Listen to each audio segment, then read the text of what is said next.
ini. Yes, pokoknya memang ilmiah. Saya punya sekian contoh. Sampean boleh nggak percaya, tapi kebangetan harap percaya. Dulu di antara sifatnya Rasulullah, saya sering ya kadang-kadang ya kepengen emosi lah. Wong dikandani pangeran kok angel ra karuan. Tapi dulu para nabi itu disifati Allah qad ja'atkum bayyinatum mir rabbikum.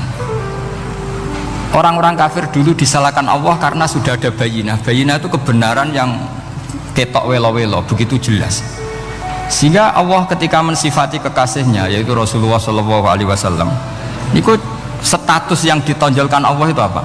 Lam yakunil ladzina kafaru min ahlil kitab wal musyrikin namun fakina hatta ta'tiyahumul Bayinah itu siapa? Rasulun minallah yatslu suhufam mutahharah.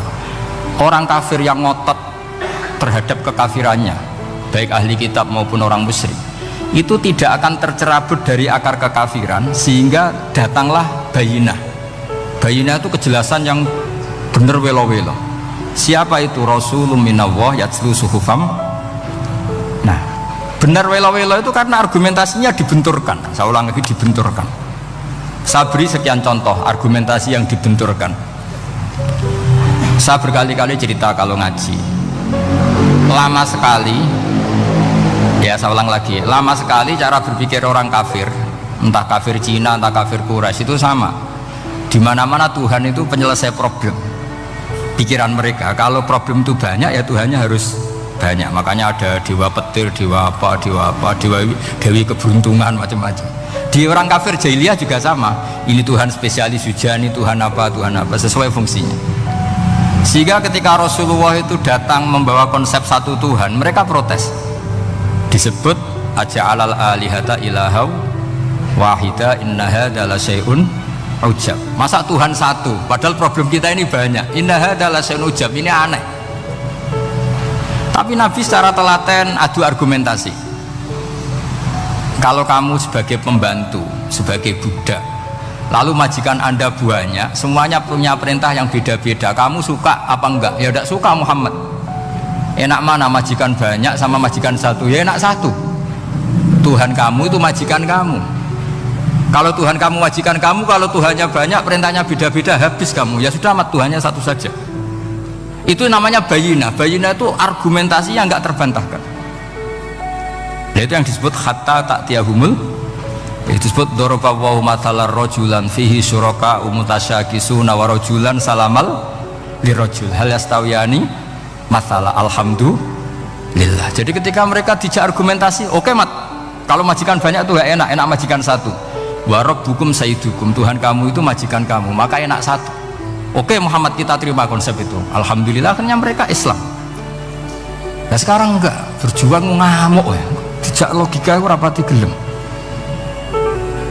Nah begitu juga tentang syarik. Saya berkali-kali kalau ngaji cerita, saya sebagai manusia mungkin atas nama hati saya sering tidak ikhlas, tapi atas nama ilmu itu saya ikhlas terus, nggak pernah ada ikhlas atas nama ilmu. Saya beri contoh, sampai aku pengen ikhlas permanen, meskipun aku potonganmu ya ikhlas, tapi ini kan latihan, jenenge latihan. Nah ini saya beri contoh, nanti setelah pulang ngaji ini pasti ikhlas secara ilmu paling enggak. Ya saya ulang lagi secara hati sing roh hati banyak kepentingan lah jenenge hati. Lama sekali kita ikhlas mengatakan ini putih, ya kan? Kertas ini putih apa hitam? Putih. Kamu ikhlas gak? Ikhlas kan? Gak ada yang bayar kan? Kamu mengatakan putih kan gak tak bayar. Terus peci saya ini orang pasti sepakat ini hitam. Dan lama sekali orang mengatakan ini hitam tanpa ada yang gaji. Nah kenapa kita ikhlas? Karena memang faktanya ini putih, sehingga kita katakan putih. Peci hitam, faktanya juga hitam, sehingga kita katakan. Pertanyaannya, kenapa ketika Allah kamu katakan Tuhan, kamu udah ikhlas? Padahal kamu mengatakan ini putih-putih, gak ada yang gaji juga mau. Alasannya apa? Karena ini fakta. Dia buatan.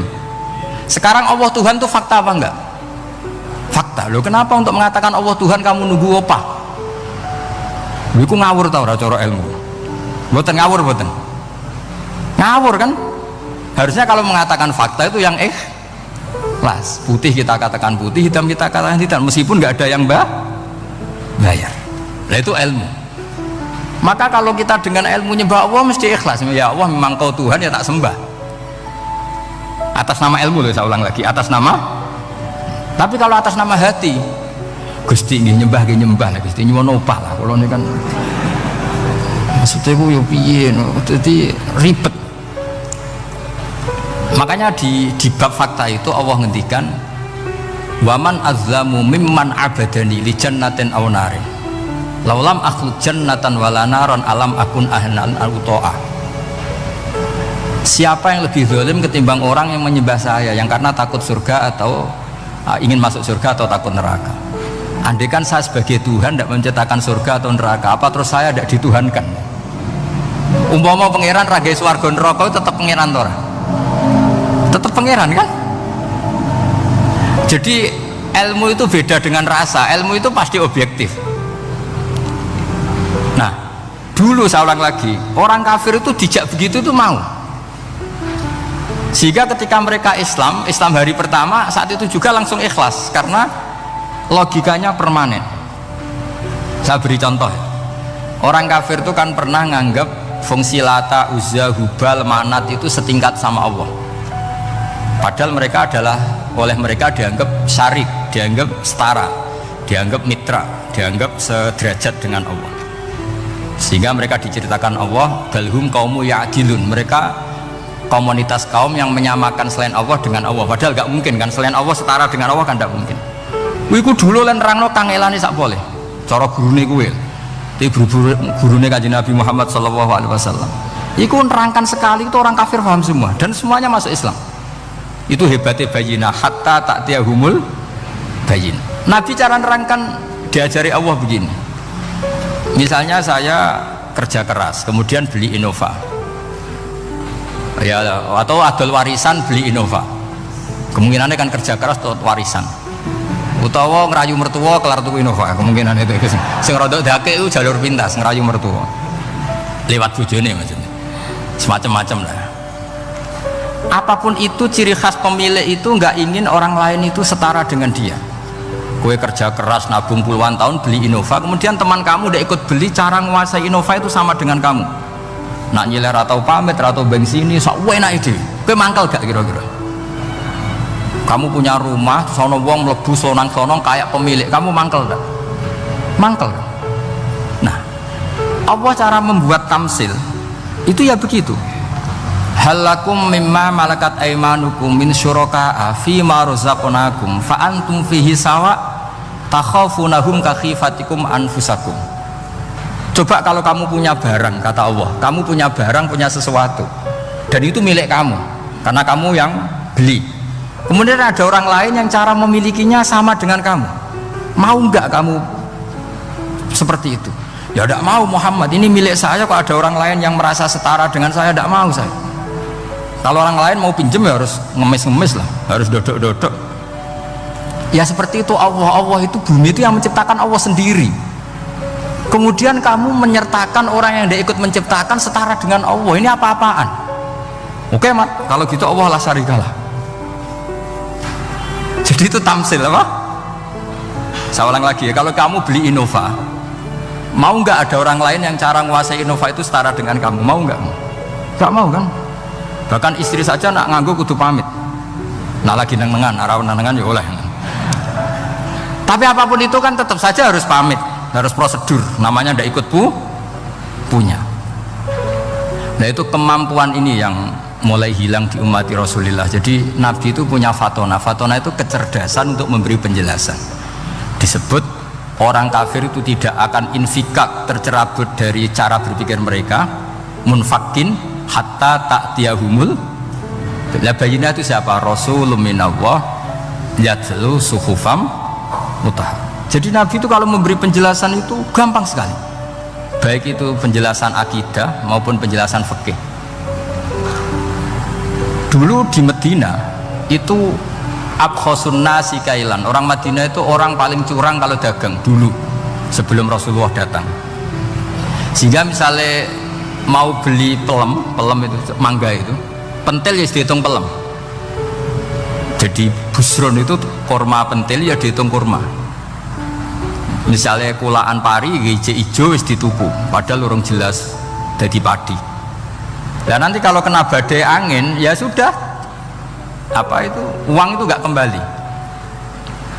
Ketika Rasulullah datang, Nabi mau tanya, "Cung tuku apa?" Tumbas pelem.